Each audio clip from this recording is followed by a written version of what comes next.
dans le domaine de la permaculture, c'est vraiment facile à avoir de belles réussites, mais rapidement, on peut faire quelques erreurs. C'est pour ça qu'il est vraiment important de commencer petit et d'agrandir progressivement. Parce que si on commence trop gros dès le départ, on risque de faire de plus grosses erreurs qui vont par la suite peut-être nous décourager vraiment rapidement. Là maintenant, est-ce que tu peux nous dire, nous, c'est quoi les erreurs qu'on a faites? Cette année, on a fait des erreurs avec les tomates, avec notre ail, avec notre caveau, puis avec nos semis. Donc là, on vous amène dans les coulisses de tout ce qu'on a raté, puis peut-être vous aider à ne pas commettre les mêmes erreurs que nous. Bonne vidéo! On débute en force avec les tomates. Il y a un bon dicton pour le jardinier qui dit « Plante-en un pour la corneille, un pour la souris, un pour les maladies, puis un pour vous. » C'est pas grand-chose, mais il y a des tomates qui ont un peu de misère à reprendre. Ils ont subi un gel en début de saison, puis là, ils ont été sous le choc pendant longtemps, mais là, sont en train de vraiment bien aller. Celle-là, elle va un petit peu moins bien, mais j'ai quand même espoir, ou pas pantoute. Mais en gros, on a perdu vraiment un gros plants de tomates à cause qu'on les a plantés trop tôt. Mais par chance qu'on en avait planté 35, donc il y en a pas mal qui ont survécu. On devrait avoir une bonne récolte quand même. Pour le deuxième point, avant de vous montrer le dévoilement de notre ail qui est complètement raté, je vais vous laisser regarder un extrait du début de l'été où je filmais notre ail et j'avais vraiment espoir que tout s'était bien déroulé. En tout cas, jusqu'à ce moment-là. Une des choses aussi qu'on avait plantées à l'automne, c'est de l'ail. C'était une des premières fois qu'on en plantait, fait qu'on savait pas si ça allait vraiment fonctionner, mais comme vous voyez, là, ça va super bien. On a deux variétés, je sais plus laquelle est laquelle, mais on en a une ici qui pousse un peu moins vite. Mais au moins, les plants sont déjà sortis puis sont très beaux, hein? Mais sont un peu moins poussés que l'autre. Là, je me mets des gants parce que je vous amène dans la récolte de cette fameuse ail qui a complètement raté. Mais c'est pas grave, on va se reprendre l'année prochaine, là. Mais comme vous voyez ici, en fait, j'hésite entre j'ai de l'ail ou j'ai du foin. Parce qu'elle a juste arrêté de grossir, puis là, elle est complètement séchée parce qu'elle est prête à être récoltée. Mais vous allez voir, là, c'est pas des bulbes vraiment impressionnants. C'est sûr, vous allez me dire, au moins, un petit peu d'ail. Je suis d'accord avec vous. Est-ce que l'année prochaine, on peut faire mieux? Moi, je pense que oui, parce que ça pète pas des scores de basket, là. Je veux dire, ici, on a deux petites gousses.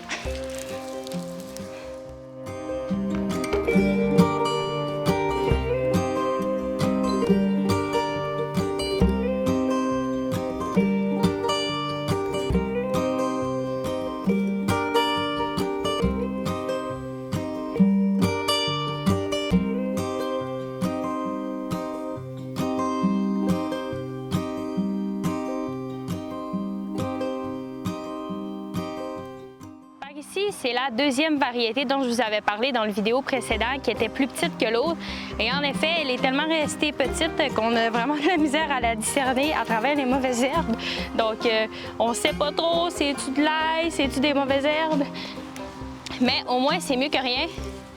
Mais ça va nous permettre l'année prochaine de faire mieux, ça c'est certain.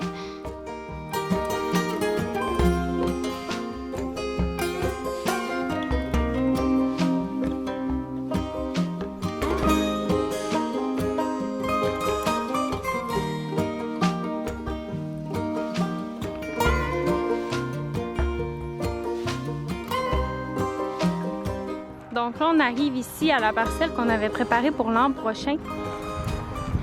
Donc, il faut savoir là, que à partir à peu près d'ici, c'était complètement inondé en fait, semaine passée.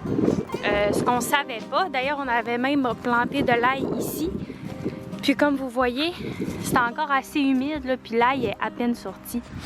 Ça a été un peu plus difficile, là, on le voit ici. Il y en a quelques-unes de sorties, mais c'est vraiment minime comparé au nombre de gousses qu'on avait plantées. Mais regarde, au moins on va le savoir pour l'an prochain. Peut-être aussi qu'il y en a d'autres qui vont sortir un peu plus tard, là, mais c'était complètement inondé.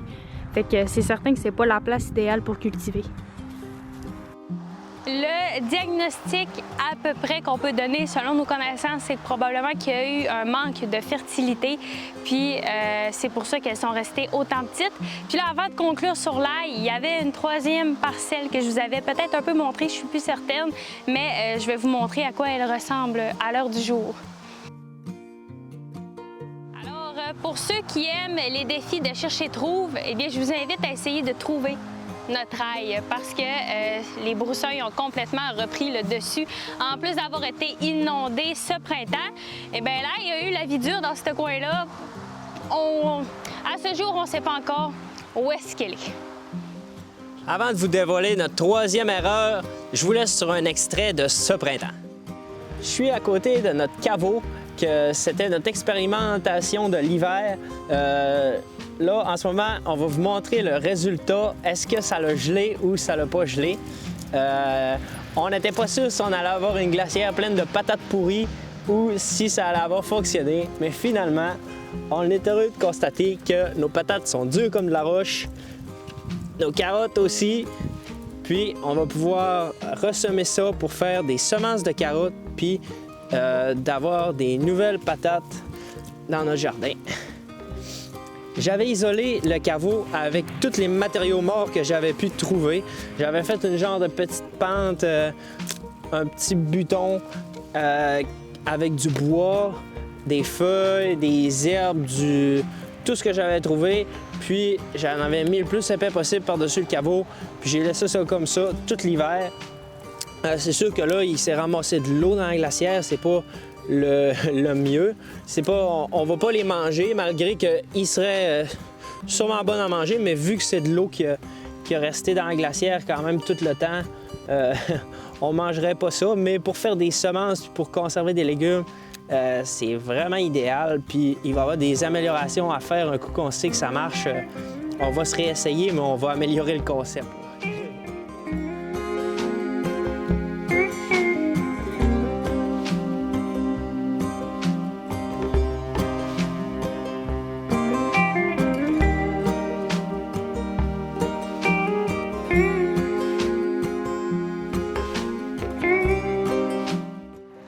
Sur tout le lot de patates, on avait juste une patate de pourrie, puis on en a au moins un 10-15 livres de tout dur comme de la roche. Puis c'est sûr que ça a l'air vraiment dégueu, comment est-ce que c'est, plein d'eau, tout plein de boîtes, mais la terre, si c'était dégueu, ça sentirait mauvais, mais là, ça sent vraiment rien. Puis comme j'ai dit avant, là, on ne mangera pas ça, même si ça serait probablement vraiment correct de les manger. Mais l'année prochaine, on va s'arranger pour pas qu'il y ait de l'eau qui s'accumule dedans parce que...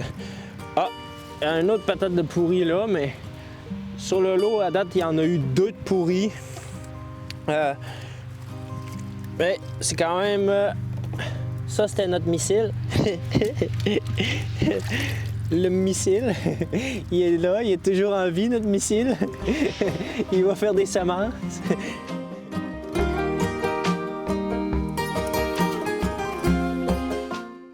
Jusque-là, tout allait bien. Mais on avait fait une grave erreur en ouvrant le caveau avant d'être prêt à les planter parce que quand on les a remis dedans, on les a moins bien enrobés de terre, puis ce qui a fait qu'ils étaient moins bien isolés. Puis ensuite de ça est venu les chaleurs et on a attendu trop longtemps, donc ils ont fini tout pourris. C'est certain que si on fait un caveau l'an prochain, on va l'ouvrir seulement quand on va être prêt à les planter, puis on va s'organiser pour les planter le plus tôt possible. Dans cette vidéo-ci, on vous a induit en erreur et là, on rectifie ce qu'on a raté. On vous avait pas dit premièrement que les LED de culture, les lumières, il faut les ajuster pour que les plantes aient une croissance optimale. Donc, pour avoir un ajustement optimale, ça prend un capteur, puis il va falloir avoir environ 300 lux sur la canopée des plants. On vous montrera exactement qu'est-ce qu'on veut dire par là. Il y a une application qu'on peut télécharger sur notre cellulaire qui nous permet de voir exactement quand est-ce qu'on a le bon ajustement.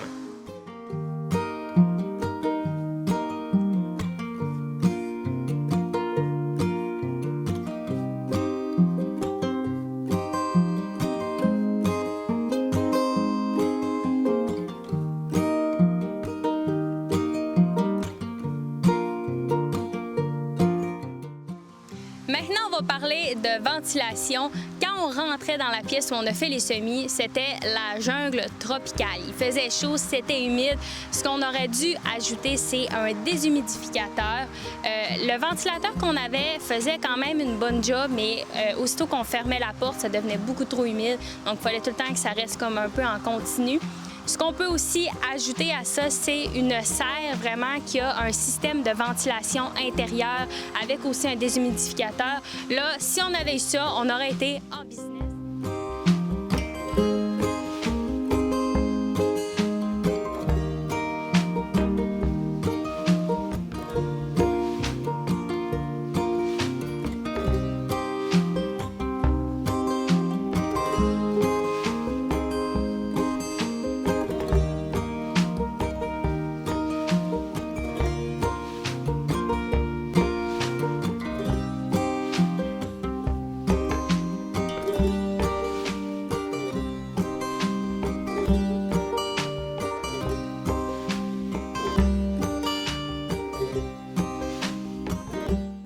Tomates, on n'a pas donné assez d'espace à nos plants. Donc, on avait une grande quantité de plants qu'on voulait faire pousser, mais on les a donné la moitié de l'espace qu'il leur fallait réellement. Donc ça les a probablement vraiment pas aidés lorsqu'ils ont été exposés à des températures froides en début de saison parce que là, ils tiraient de la pâte déjà un peu. Maintenant, on va conclure avec le dernier point qu'on ne vous a pas parlé nécessairement dans la vidéo des semis, mais qu'on a un peu nommé dans un des derniers vlogs tout récemment. C'est en fait l'état de nos semences. Ça faisait quelques années déjà qu'on les avait. On les trimballait au terrain, dans notre tente. C'était humide, on les ramenait chez nous. Il y avait plein de chocs de température. Parfois, ils voyaient la lumière, peut-être même un peu trop. Ce qui est arrivé, en fait, c'est qu'on a beaucoup de semis qui ont tout simplement jamais vu la lumière du jour.